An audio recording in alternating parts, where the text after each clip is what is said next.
রাষ্ট্র সে বিভিন্ন কারণে জুলাই বিক্রি করে দিতে পারে, রাজনৈতিক দলগুলো বিক্রি করে দিতে পারে। কিছু ছেলে মেয়ে তো থাকা দরকার, তারা তাদের চেয়ে, তাদের জীবনের চেয়ে দেশকে, দেশের স্বাধীনতা সার্বভৌমত্বের জন্য কাজ করবে। তা আমরা বলেছি যে আমাদের জীবনটা আমরা বাংলাদেশের স্বাধীনতা সার্বভৌমত্বের জন্য আল্লাহর কাছে সঁপে দিয়েছি। এই সরকারের, এই রাষ্ট্রের, না হয় তাদের আরো অনেক বন্ধু আছে, স্টেক হোল্ডার আছে, কিন্তু আমরা আর রাষ্ট্র পাবো কই? আমরা আর জুলাই পাবো কই? আওয়ামী লীগ নিষিদ্ধের দাবিতে আমরা ইনকিলাব মঞ্চ থেকে সারা বাংলাদেশের প্রত্যেকটা বিভাগে জনসংযোগের জন্য গেছিলাম। তখন প্রত্যেকটা বিভাগে আমরা শহীদদের কবর জিয়ারত করেছি এবং তাদের বাড়িতে গেছি। এমন অগণিত শহীদ পরিবার আছে যার পরিবারের একমাত্র আর্নিং পার্সন ওই লোকটা। তার কবরটা যে কবরস্থানে করা হয়েছে সিটি কর্পোরেশন বা পৌরসভা থেকে এখন পর্যন্ত একটা নাম ফলকও দেওয়া হয় নাই, তার বাসায় বাজার নাই। মানে আমরা একটা ডকুমেন্টেশন করতে পারলাম না।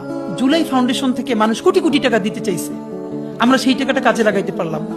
কোনো নাগরিক উদ্যোগও নিতে দেওয়া হলো না, রাষ্ট্রও তাদের দায়ভার নিল না।